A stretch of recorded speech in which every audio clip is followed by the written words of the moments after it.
This is From the Ground Up, and I'm Lindsay Smith, and I am here with Stetson Patton from Socially Stetson. Hi. Hey, Linz. How are you? Fabulous. Thanks for having me today. I'm so excited that you're here. Me too. This is fun. This was like your challenge to me in 2024. A long time before that. Yes, it was. Okay. It only took me 2 years. 2 years to get a podcast going, a podcast room. Yes. I know. So 2 years. I'm proud of you. Thank you. Thank you. Thank you for being, I love when people challenge me to do something different. Yeah.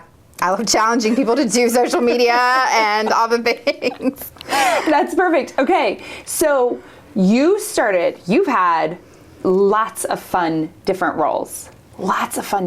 But really always in the entrepreneurial space. Always. Yes.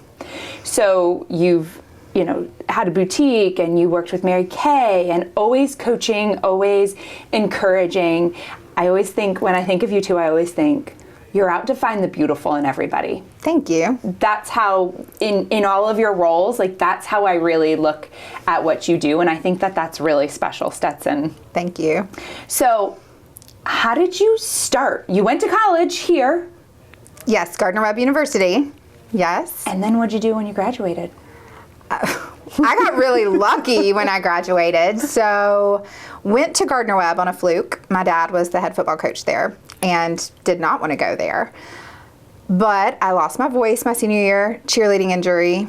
I was supposed to be a music major. So my background is in musical theater and music, which I think is why I'm more comfortable on camera than a lot of people, because I grew up on stages singing. And I feel like if you can do that, it's easier to do a reel, right? So people ask me that question a lot. And I think that's important to know of why I can show up more confidently on camera, because if you can sing in front of a football stadium, you can do a reel. So injured my vocal cords, lost some of my music scholarship, ended up going to Gardner-Webb University because my dad coached there, so it was free. And he was like, just major in business and marketing, you'll figure out what you like. And fell in love with marketing. Really fell in love with marketing. I joke around that in college, my best friend was my 90-year-old professor, and he was so good, former CEO of Kraft. And he really poured into me, and he invested in me more than a lot of people in college did. And so loved my opportunities there and got lucky, because it's all about who you know, right? And yes. Putting yourself out there. I was out at lunch one day, my senior year of college, with my mom in Rutherfordton, North Carolina. We had just randomly decided to go there. And she saw a woman that she recognized there, was like, oh, I think she's pretty big. She runs her own businesses and does all these things. She's a public speaker. And she gave me her business card and said, call me when you graduate. We might be looking for a marketing person. So I held that business card like gold, because every senior wants a job. And it was the first job out of college, was working for her. Now, and she was an investor. She owned lots of businesses on Main Street, Rutherfordton. Okay. And had been an investor in a lot of businesses. And I was doing marketing for her, but she was more giving me a chance to grow. And I was going around business to business, asking them if I could set up the Facebook icon on their websites, and asking them to pay me $100 to set them up a Facebook page, because Facebook in 2007 had just switched where it wasn't just college emails anymore. Like anybody could have one.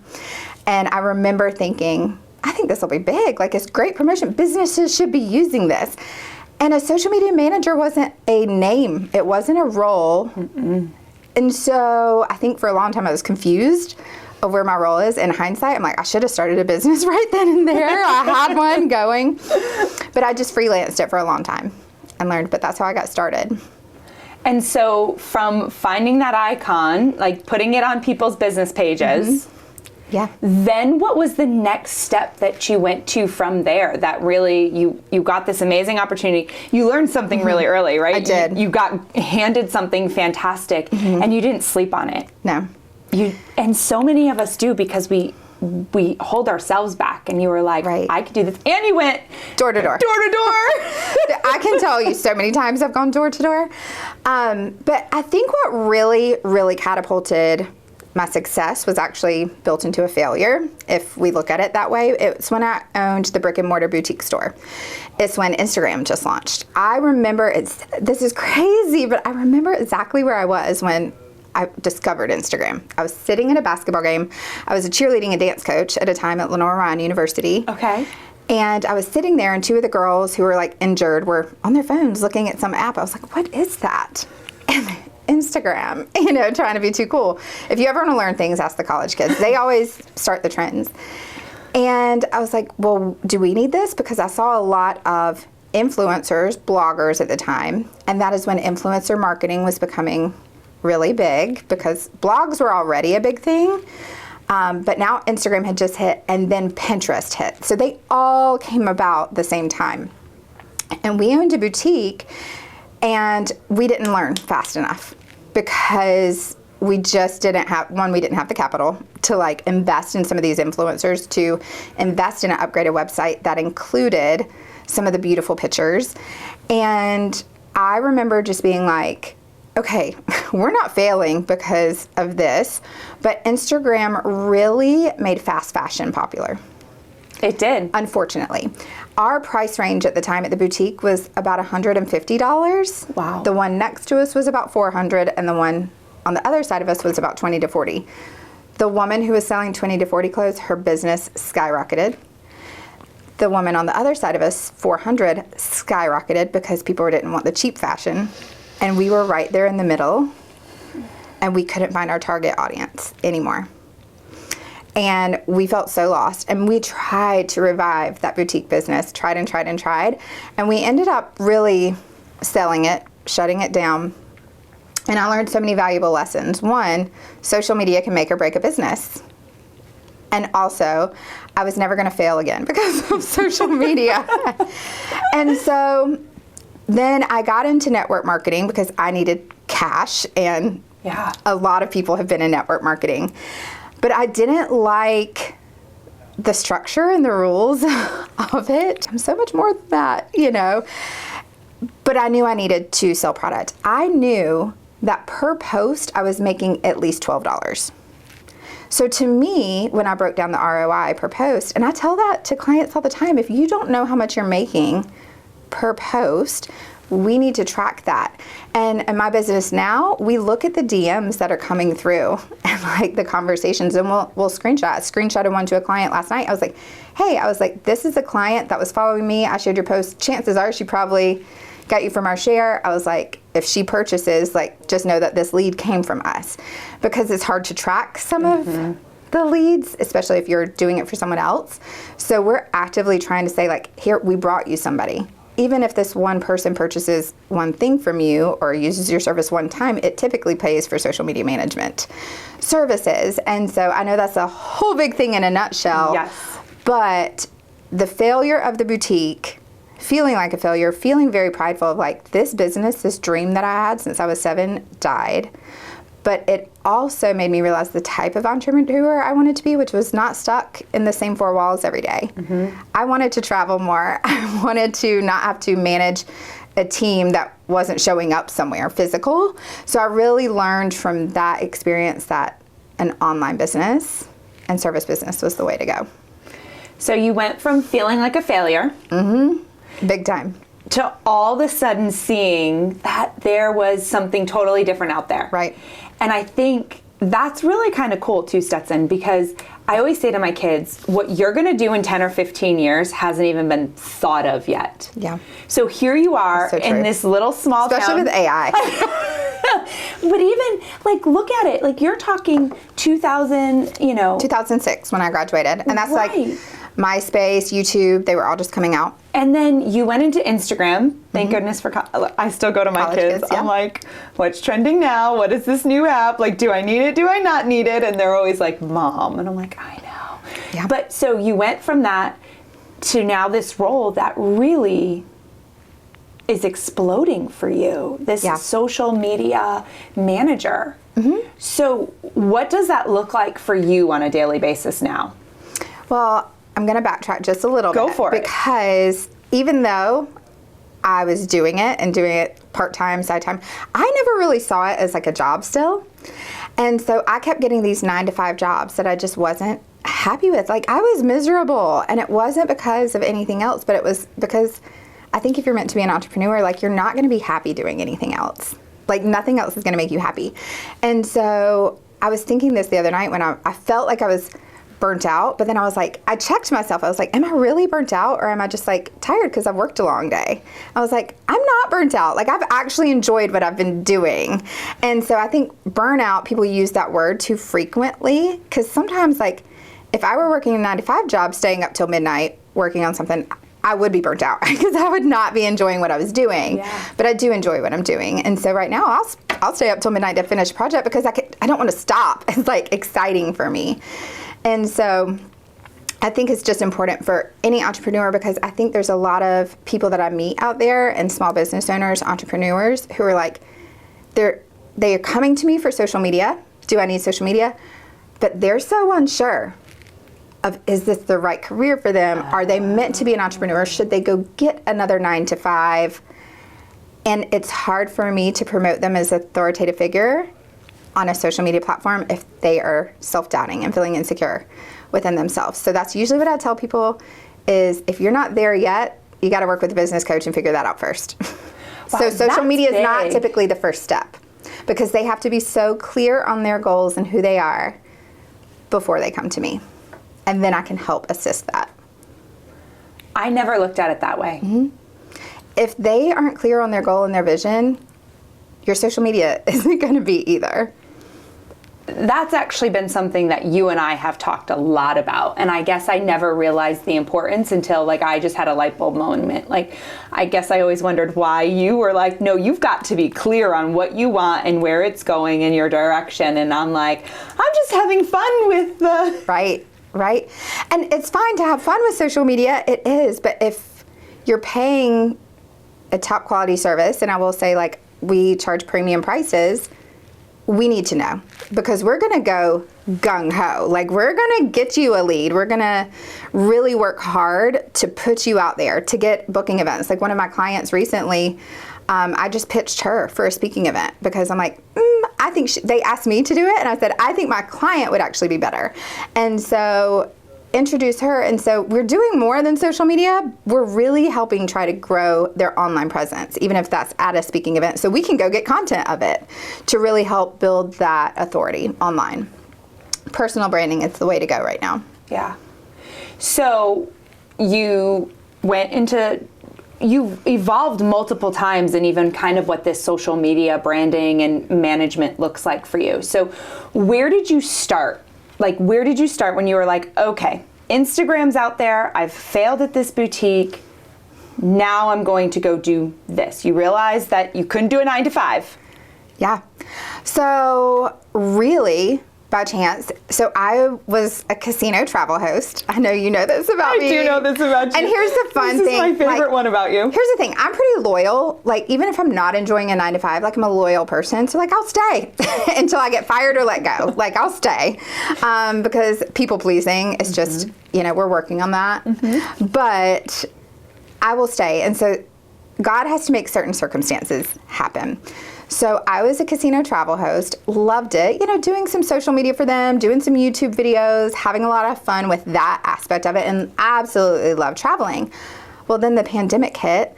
Casino travelers at the time were like average age demographic of 80, and so they're not the people that you want to call to go on casino trips. And I hired a financial coach. Justin found him on Instagram through some friends. I actually found out I was his number 4 client. So, like, that, he didn't have a huge presence on Instagram. He just said something to me that resonated, and I sent him a DM and was like, yes. And now he charges, I think you know who I'm talking about. He's worked with a lot of people in this industry, and he charges way more than I paid. And so he jokes around like, yeah, girl, you were number 4. I'm like, yeah, I couldn't afford you now. But he helped me realize, and he was the first financial person that I worked with that wasn't like, hey, don't go get pedicures, don't go get your hair done, don't go get your nails done. Because, this is the lifestyle that I wanted. And he really worked with me on envisioning that, but how do we make more money? How do we do this? And so he was going through my budget and he said, "What is this miscellaneous income?" I was like, "Oh, that's just people like pay me for some social media consulting or some design work." He was like, "Stetson, that's not miscellaneous income. That's a part-time job." And I was like, "Really?" And because it was fun to me, I didn't think it was a job. Like, really didn't.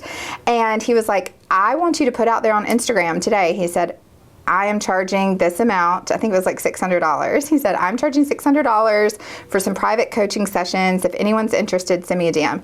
I made $3,000 in 20 minutes. Like, it was like probably a little longer than 20 minutes, but it felt like so fast, you know, like DMs coming in and people were just like paying me money. And I was like, "Wait, what?" They're paying me more for this. And so, but it's because of how I showed up going door to door, doing Facebook. People knew that I knew Facebook before them. It's because when I did the boutique, I was on Instagram before anybody else. It's because of network marketing, you know, I was doing it differently. And so that's the women that were coming to me were women in the network marketing because it was during the pandemic. And they were like, "Ooh, you've been doing this online for years. How are you doing it?" And so I was able to charge and, you know, charge for my knowledge of how I built a business and made an income through that. And then to help other people make an income and really have studied it and then really decided, was like, okay, if I'm doing this full time, I'm going to spend hours perfecting it and learning it and going all in, and haven't looked back since. I think that's the most important part because, like we said, it's ever changing. For sure. But that's seven Instagram updates yesterday. I don't know. This weekend alone, TikTok went down, it came back. CapCut went down, it's still not back up. And Instagram launched 7 new changes. And so we counted this year. I think this is important to know too. I've had to call lots of people to offer them a refund for their money this year. That has not been fun for me. This was a big part of my business this year.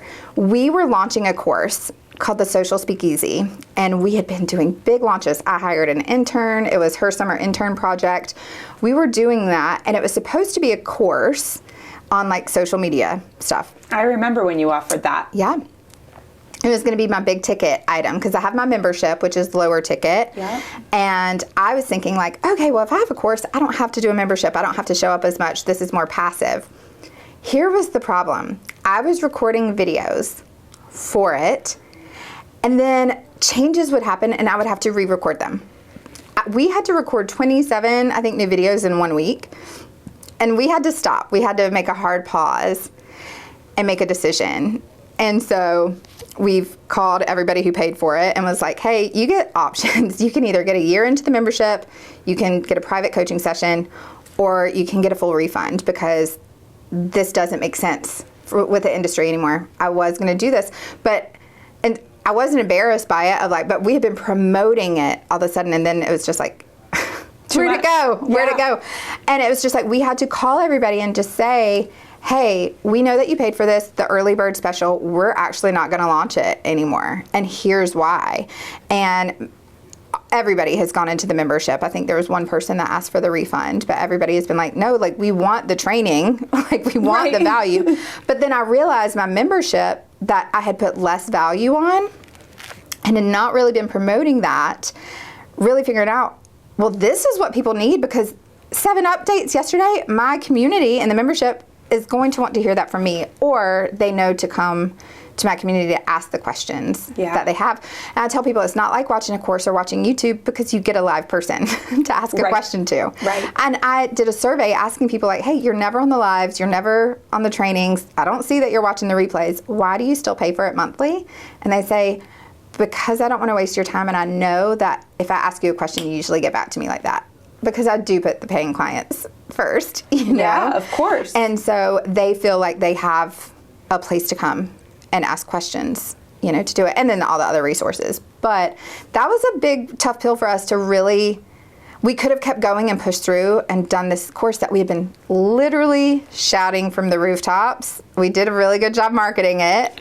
A lot of people signed up. So it was a lot of phone calls, a lot of scary moments of like, how many people are going to ask for a refund? Can I afford to refund everybody? You know, but we wanted to give them that option too. And you even retired one of your like trainings to because of that. This. Yeah, because of that. And so, and here was the thing, that was my Instagram course. Yes. And it was a course, but now it's out. It's not totally outdated, but one of the things we had promised everybody in that course that they would be in it for life, you know, so they were going to get all the updates, you know, and we were going to update the course.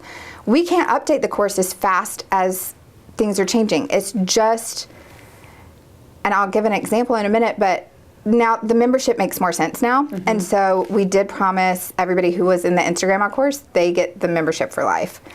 And which isn't great for me and the wallet, but hopefully it will be for referrals and other thing else, and trying to be a woman of my word of, hey, we promised you this. Yeah. So I can't give you this anymore, but we're going to give you this instead. All right, give us the example. Okay, I heard this on a Brene Brown podcast. I love her. Okay. Me too. She said with AI, this was such a great analogy, I loved it. Our brain, she said, think of a pilot, like flying a small private plane. You know, when you're a first-time pilot, it feels so fast. You're going so fast up in the air. You're excited. But then after years and years, it's like, autopilot, and you want more. Well, these military jet planes, they go so fast that the pilot's brains can't keep up with how fast the plane is going. So the pilot needs to know, not say, oh, I see a mountain, I'm going to have to turn left. They have to know 10 seconds like ahead of time, there's a mountain coming. They're already thinking turn left before they see the mountain. And she said they're trained to think really quickly and to make those quick decisions, to think futuristic. She said, but most people can't do that. And what's happened with AI in the digital marketing world is, and this is for any industry, this isn't just social media, because everybody's having to use social media and digital marketing to promote their business. And I'll use real estate for an example. Right now, it used to just be like, have good signs, get good photos, have a good website. Yes. Be a nice person, go communicate, go network, call your leads. Now they feel like they have to do TikTok dances, or they have to go viral, and they have to hire social media managers, and they have to do all this stuff. And now with AI, yes, it's more efficient, but you still have to learn all of it, and you have to take classes. I have a girlfriend right now, I feel like she's taking marketing school. I'm like, this is what I have a degree in, and you're sitting here trying to do this, and you own a hair salon. You know, it's crazy to me, but that's, people feel like they are so left behind. And Brene Brown was saying that feeling of exclusion really sets into our mental. And a lot of people right now feel excluded from knowing how to do things. But our human brains cannot physically keep up with everything that's going on.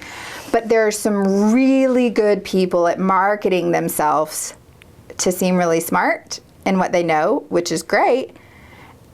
But most of the time, they just know a little bit more than you do. And I think about the time I felt so not confident in promoting myself in a social media business first, because I'm like, well, I don't know more than so-and-so.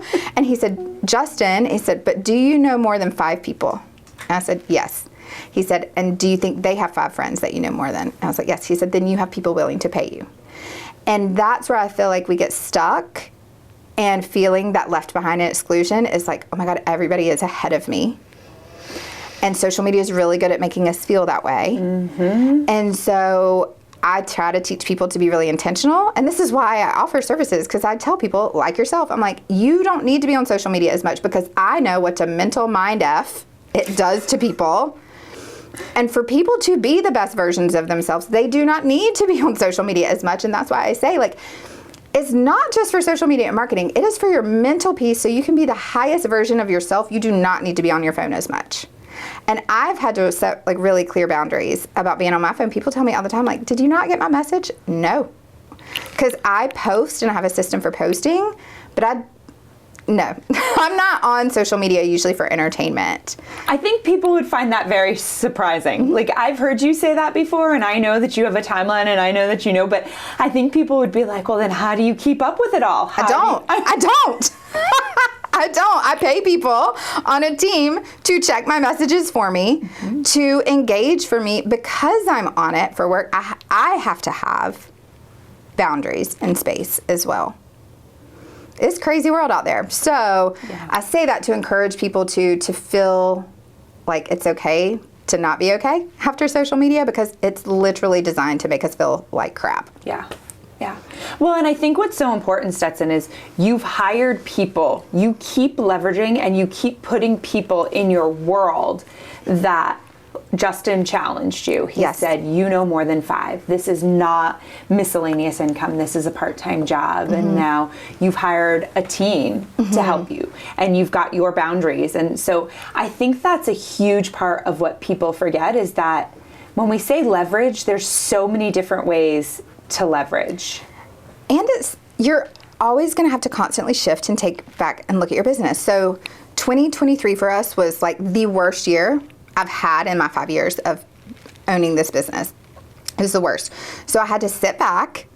I didn't take on any new clients. Like October, November, December, I did take on 2, but they were ideal clients, and I already knew that and set some boundaries in place.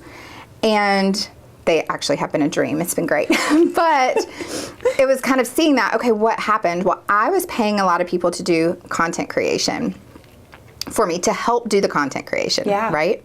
So then I was stuck doing the sales calls, checking the emails, checking the DMs, sending the invoices, doing all the admin work. And I was like miserable in my own business. And I think this is funny, and I have a post coming up about this. Like, when I was in Paris and London, I'm doing a whole post on like what you saw and then like what was really going on. While I was in Paris, I got text messages that I was losing clients left and right. So I saw I can't leave my business because I was out of it. And I saw the systems that needed to be fixed. And it was the quality of content creation that was getting put out there, the quality of communication and service that they were getting when I was gone wasn't there. Well, that's not a way to run and scale a business if you can't leave. But we lost, I think it was like $40,000 of monthly income in the 2 weeks while I was in Paris. So me trying to have a good time in Paris was very hard, because I lost $40,000 of monthly revenue and was like, how am I even going to pay off this trip now? You know? Yeah. And I was like, okay, we'll recoup it. Well, we didn't throughout the entire year, and kept spending money to try to figure it out. And it really took me like sitting back. I was like, okay, what changed? Well, what changed is I hired people to do the content creation. I'm doing the admin work. My strength is in the content creation and being creative. So I called a girl on my team, and who I know kind of likes the admin stuff. Her inbox is always at 0, so I'm envious. And I don't even know. Wait a second. Yeah, no, she's got me to inbox 0. I love it. So she has a new system that she put in place for me. She is now doing my calendar. She is helping me set the boundaries, because I'm a yes girl, don't want to miss out things. So if people ask me to do a speaking event, my boundary was that I don't do it for less than $2,500. But I would say yes to free ones all the time.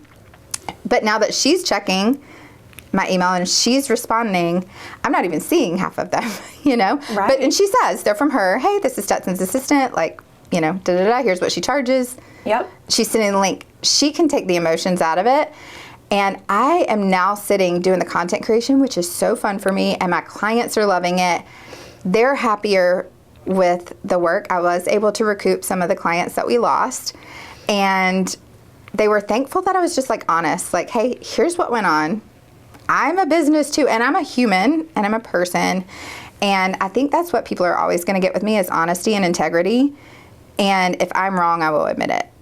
And so, I'm quick to forgive other people, so I always hope that other people are quick to forgive me. Yeah, that's awesome. In 2024, you rebranded yourself, didn't you? A little bit? Yeah. Or was it 2023? It's more like 2025. It was towards the end of 2024 where I was like, I want to rebrand. But it was time. It's 5 years. What made you decide to rebrand? Honestly? Yes. Don't lie to me. Yes, I think because here's in our world, it's Stetson, stupid. It's stupid. No, but that's okay because in our world as a realtor, people are afraid to really find their brand and really hone in to, I say, their niche and what they're good at because they're worried like, I might miss everything else. Right. And so I think hearing it from you. Are you ready? Yes. Tell me. Your brand is going to change all the time. It's going to evolve and change. So just be prepared. Your website's going to change. Social media change. Your signs are going to change. Like, that's okay. Business cards change. You don't have to be stuck in a brand. Okay. And I think too many people are like, oh, they put so much weight on that brand. I'm like, well, let's just do it for right now. And then if you don't like it, we change it. What happened for me when I first branded Socially Stetson, I was transitioning from the network marketing, which was very pink. There was pink everywhere. Pink has never been my favorite color. But really? Right. So I think it's so funny. So, but because that was the brand colors of the business, I was using the colors a lot, kind of like for Keller Williams is red. So a lot of people use red, but they might not love it for the personal branding. But it's cohesive and people recognize it. So that was important for me to have an easier transition. In hindsight now, it would have just been like, do what I like, you know? But it was this year, I've never loved the branding. It didn't fit in alignment with me. I mean, it was okay. It was great. But I remember one of my first speaking events was here at this office and with Gio, and somebody came up to me and said, I was wearing a black dress because I feel skinnier in black dresses and black. And somebody came up to me and said, I thought you'd been like hot pink or something like colorful. And I was like, oh my God, my whole closet's black. And so, but because I was showing up so colorful and vibrant online, that's what they expected. And 2 more people said that to me, like afterwards. So 3 people. Just from this one Just from that one speaking event. Wow. So I went and bought all these colorful clothes and was wearing pink all the time to fit my brand, but really hate wearing pink. Like, I mean, I don't hate it. It's just not my favorite color. And red is one of my favorite colors, and it's so funny because a lot of my clothes, my dad coaching at Gardner Webb and LR, I had a lot of red clothes from wearing them to the team games and stuff. And it's so funny because I got a new phone case that was red and pink, and I liked it and said, you know what? I like red and pink together. That's more my brand. We're going to start incorporating in red. And so I did the red, and then I always did the cherries and limes. We had the cherries and limes from this summer, from this social speakeasy, because that was going to be branded. Yeah. And so that was like kind of a new brand itself. So then I took what we were branding the speakeasy and was like, let's just apply this to the entire business. But it's so funny. It's because of a phone case that I was like, you know what? I like these colors and I'm going to use them, dang it. That was not what I expected you to tell me. I love that. Oh my gosh. It's so funny because, and you know, it's just, we put too much thought into the brand, and I do work with a lot of realtors on their brand, and here's what they all say. Every single realtor I've ever worked with, I just don't want to be like every other realtor. Well, you're not. You are you. And then we put a house in the logo. You know, which is fine. People need that association that you are a realtor. So a house and a key is fine because people need to see that you're a realtor, and I think that's important too. When they look at your page, it needs to scream realtor. Like it needs to say that you sell houses, you know, and that personal brand in your face. I told a realtor this the other day. She was paying for some system that was doing these generic posts for her every single day. And there was a post, and I was looking, we were doing an audit on how many people liked it, engaged with it. She was like, I get no engagement. Well, it was because it was like a little graphic. Which room would you renovate first? Kitchen, living room? And I'm like, ugh. And I told her, I said, it would be more beneficial for you to just post a selfie of yourself every day that says, I'm a realtor, if you need me, hire me. People might not engage. People already aren't engaging with your content, but at least they're going to see your face. And I say this too, most people are on autopilot. Most people are scrolling their phones on autopilot. We're not being mindful. So think about how many times you've driven down 485 or 77, right? Yep. There's billboards for miles and miles and miles.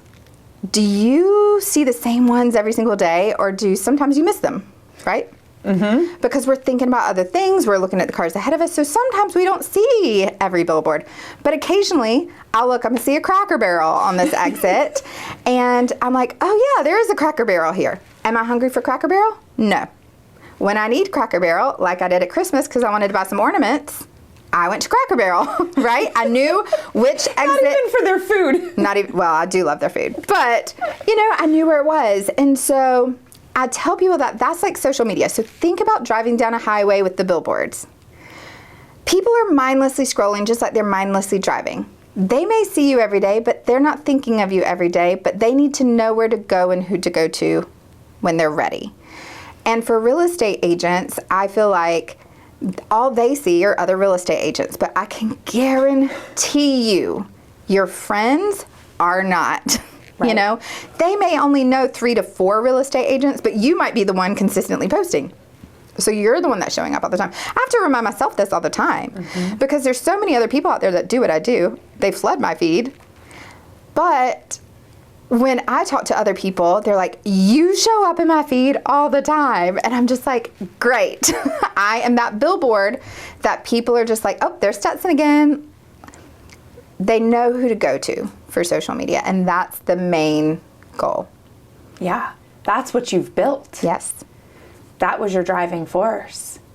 So you've gone from boutique to Network marketing to social media. Casino host. Yes, let's not forget the casino host. Right. I don't know how I could forget that one. They were my first client, by the way. I know. First client.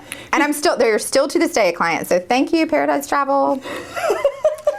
And how crazy is it that I know who it is from you too? Like, right. Just from. I do love them. They're a great company. So you've gone to that. Now social media, Full time. Right. Yeah. And starting a new business soon. Oh. Yeah. In the digital marketing world. Okay. I think that's important too, is people get stuck dreaming. Stop dreaming. I'm not quitting social media. I'm still doing social media, but I saw some holes in my business. And I'm like, well, how can we make this easier? How can we make this better? And it's okay to dream and let yourself dream big.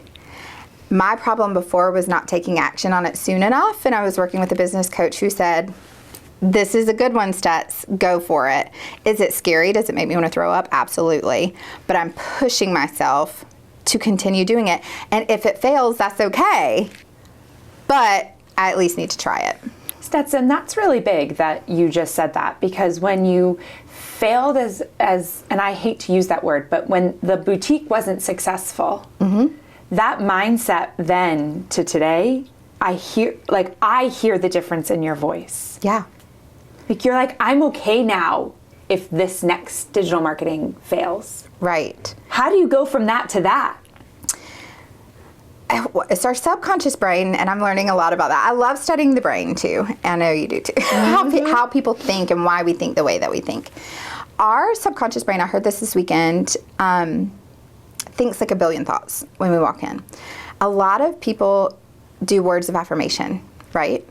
But words of affirmation without vision don't compute with your subconscious mind.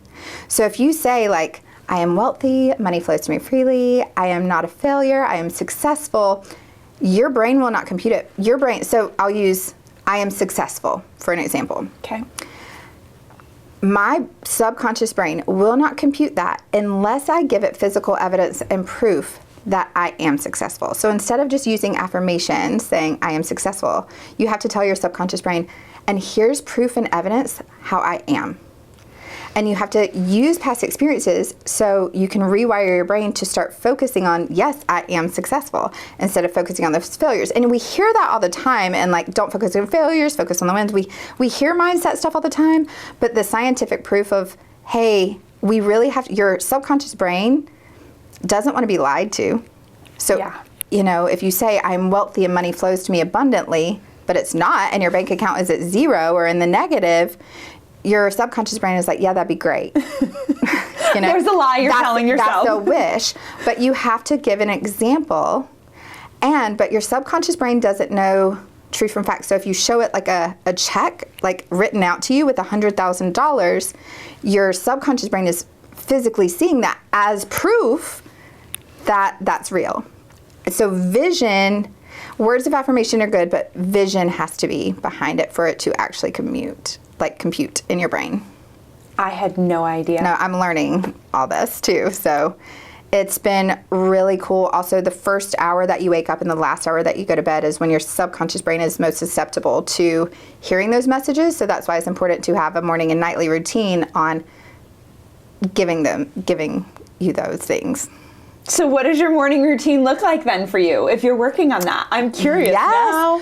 Well, today was the first day that I did it, actually. Yeah. So I have a grounding mat that I typically don't use consistently, but I was like, let me do it. I put on makeup, usually do hair and makeup every day. So I put my grounding mat there and watched a YouTube video of affirmations because it showed me physical things with it. And then in my head, I was like, okay, now I need to take videos and pictures of myself to put in there so my brain can see the physical proof and evidence of these things. I can't wait to hear what that ends up being for you, because that is a fantastic way to start your day. I've never heard of a grounding mat. Oh, it's, how you take your shoes off and go ground outside? Yes. It plugs, so not all outlets are grounded, connected to the ground. Right. So it comes with the tool, you find out which ones are grounded, but it's not like electricity, but it connects to the electricity in the ground through the wire. So it's not electrical, you're not gonna get shocked or anything like that.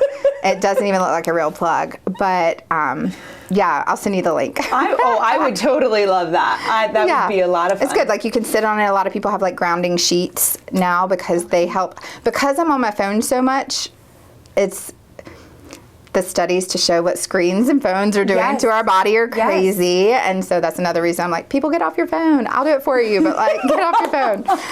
And so really just taking care of our health in every way. And that's one thing that I've been working on, to not focus on the failures, to, not that I really have. I think I've been a very positive, confident person, but something was holding me back from thinking bigger. It would take me long. It would take me too long to get to where I wanted to be. And so now I'm like, okay, well, how do we think bigger faster? And the book 10 Times is Better Than 2 Times is a great book. And so that's helping me do this as well. That's a big thing. Yeah. It's a big thing. We forget to think big so often. We just kind of talked about that earlier. I never even had 5-10 year goals. So what does that look like I didn't either. I remember the first time I got asked that from a CEO. Also how I lost one of my first jobs. He's like, so what's your 10-year goals? And I was like, I want to own a boutique with my friend. And this is he was like, so it's not here? I was like, oh God, no. And he was like, all right, you got 3 months. I'll give you 3 months. And I was like, wait, we weren't supposed to be honest? I was so young and naive and dumb. But I learned a valuable lesson then. But he did push me and supported me in my dreams. But he was like, if I don't let you go, you're never going to do this. But I had no money to get started. I was like, dang it. And so that it's just funny to me. But yeah, we need to think bigger. And as a Christian too, I was rereading a verse yesterday after church, and it's in, I forget, Habakkuk? How do you say it? Habakkuk? I don't know. Oh my gosh, we were just talking about this. But it talks about vision, and it really, for the first time, stood out to me that God really wants us to vision and create a vision. And I'll let anybody who's interested go read it, but because we don't want a sermon today, but I could give that all about God's vision for your life on that too. So I think it's important to have a vision. I think it's important to know where you're going to go. So where to next? 2025, where are you going next? You're starting this digital marketing. I am. We're starting the new business, trying to get that launched off by March. So that is our next big adventure. And after that, really focusing on growing the personal brand for speaking events and stuff like that as well, in more of a Christian-based capacity. So partnering up with churches. And for me, what I've realized I've really enjoyed talking about is some of the mental health of social media, because people hear it, but they don't know what to do about it, or they don't know the scientific reasons why, or how to have the healthy boundaries to set in place. That's awesome. What boundaries are you setting in place this year for yourself? What's a big one? Yeah, the big one for me is just not scrolling when I go to bed, and either listening to the affirmations or listening to stuff. I think, it's hard because I hear people say that, and the first thing in my mind, and this is story that I need to get over in myself is, well, I'm single, I don't have kids, what else am I going to do? Because it fills the void of loneliness for me.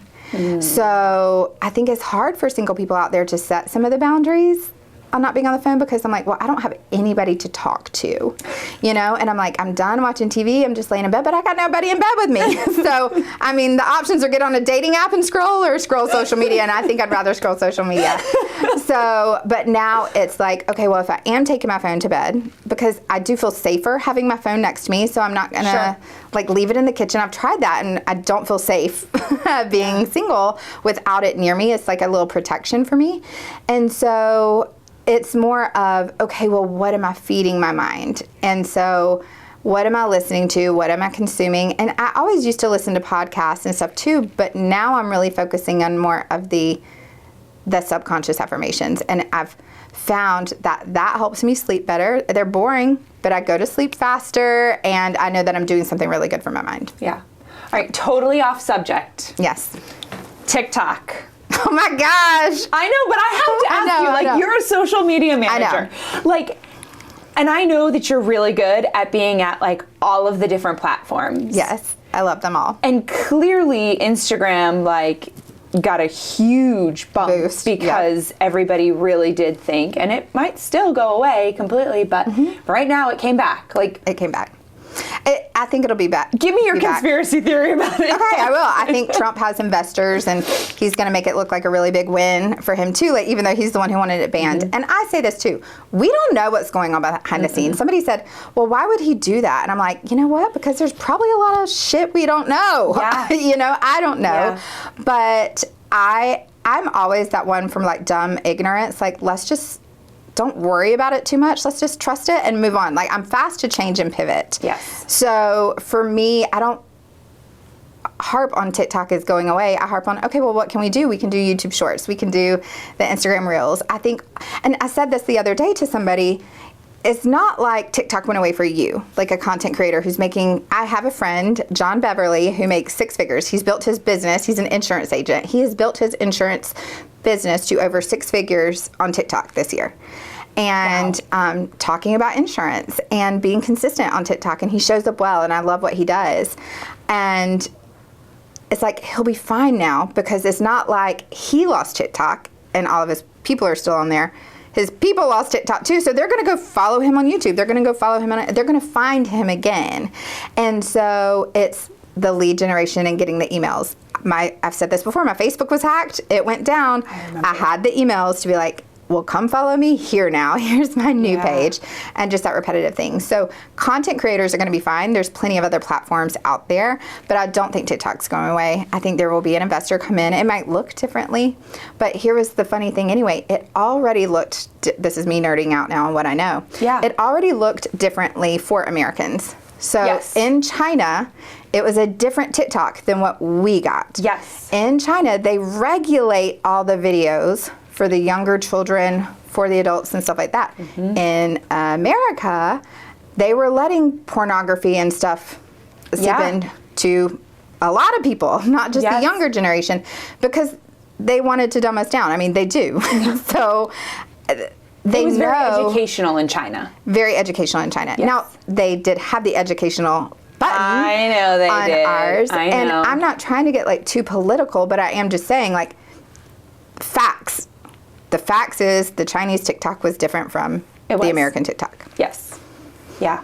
Take that as you want. I've done a lot. My sister has blown up very much on TikTok, and we were talking to her yesterday the second it came back, and I was like, are you excited? She's like, I don't know. She's like, now I think I'm going to make sure that I'm on, like, all of the platforms, because she's like, I just feel like a lot of people feel like they lost their sense of community there for a little while. Absolutely. And I know a lot of my friends who are content creators feel like they're losing their income. There are people who are making a really good income on TikTok. They're going to be fine. They're going to make income somewhere else. Yeah. And also, this happens.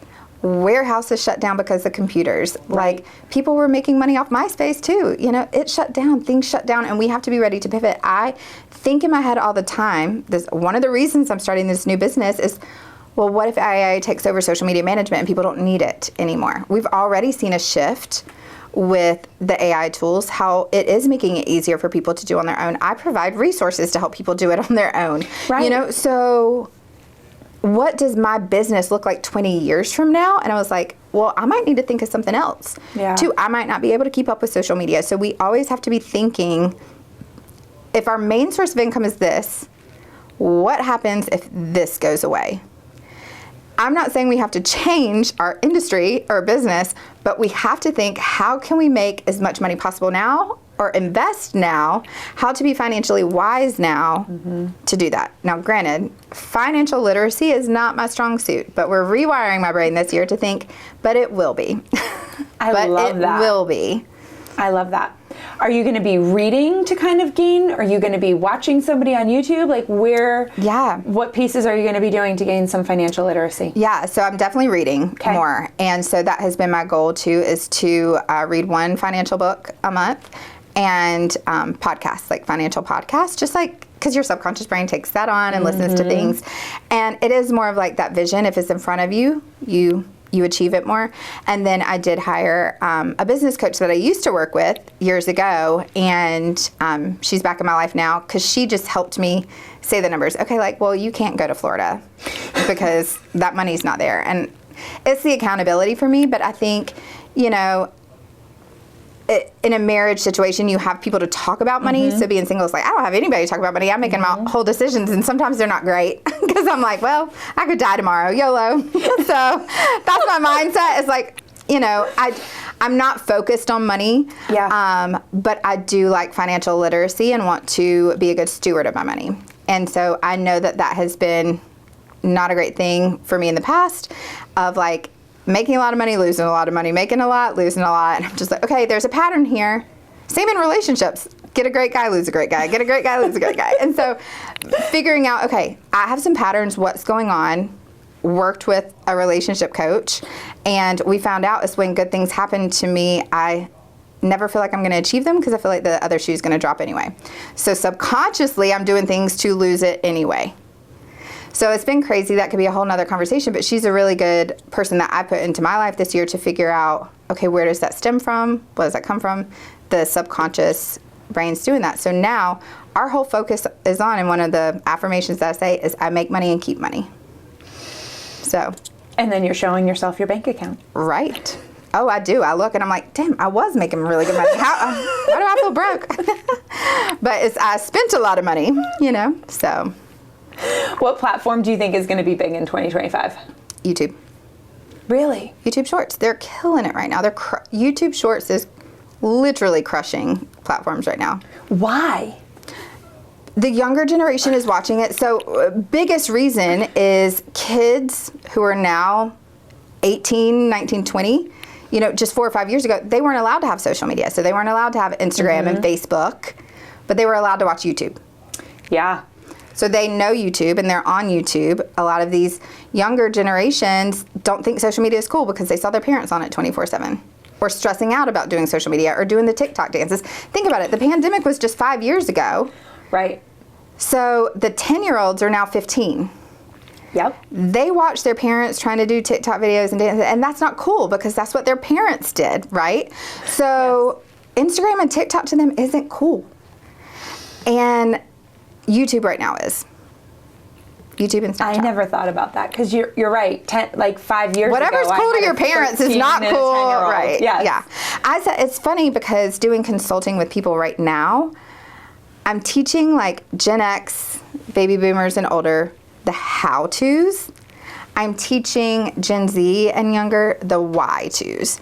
So I do think millennials are actually in a really cool spot of knowing the how and the why, because we were the generation that invented social media. We were. So it's a really cool place, but I don't know where it's going. It's going crazy because of AI. I think, you know, there's going to be way more AI tools out there that just really change. Get ready. Our world's about to be crazy 5 to 10 years from now because of AI. It's going to look completely different. Yeah. And being able to adapt to that and grow with that is going to be super important for everybody. Mm-hmm. Absolutely. I had 2 grandmothers. One still living. The other one passed away at 100 years old. She lived to 100. Wow. And that was just like last year or the year before. But One of them embraced cell phones and FaceTiming. The other one didn't even want to learn how to use. So I was able to talk to the grandmother who embraced it a lot more, even though the other one lives here. And so I think about that visual a lot. What am I going to look like when I'm 99? Yeah. Am I going to be embracing it to talk to people, embracing things, even if it's uncomfortable and out of my comfort zone and I don't understand it?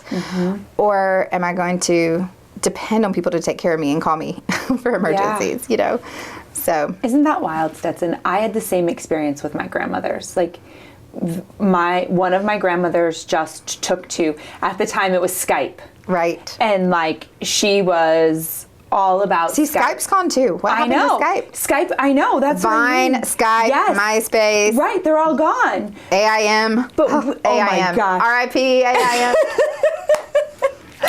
But we Skyped. And right before she passed away, we went to go visit her. We thought she was sick. We were living in California at the time, and we went out to go visit her. And she was like, "You are not to come back for my funeral. Like, that you're here with me while I'm living, and you will promise me." And I was like, oh my gosh. "Oh, I don't know that I can do that." And she's like, "That's what Skype is for." And I was like, "Grams, She's so cute. we are not going to." And she was like, "No, you're going to promise me." And my other grandmother, like, never. And so my kids, even living in California, they were so close to her, and they knew that because she embraced technology. Right. And I promised her, and do you know that so many people thought that I was a weirdo because, number one, I didn't show up for her funeral knowing how close I was. And number two, that I had one of my sister's friends Skyping from the funeral the entire time. I did not miss out on anything. And people are like, "That's so weird." And I'm like, "But that's what she wanted." Right. I honored her Give last the woman what wish. she wants. Yes, Yeah. because she embraced it and she knew how important it was. And so I just think that you know, you form those connections whether you know it or not. Yeah. So We need to embrace change. It's even in this industry. I mean, you've seen, I was talking to somebody the other day who's used to be in real estate years ago when he was in his 20s, and he was like, "I wouldn't even know what to do now," because he was thinking about getting back into it. And he was like, "I wouldn't even know where to start." And I was like, "Just start with what you knew and learn the rest, you know?" I think that's like the best piece of advice you can give anybody. Start with what you know.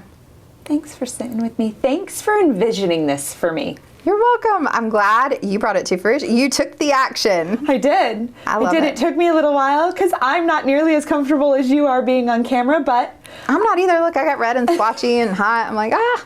But it has always been fun to take what you do and implement it. It has never led me astray. So thank you for the vision and for sitting down with me. Thanks for having me. Thanks for listening. Anytime.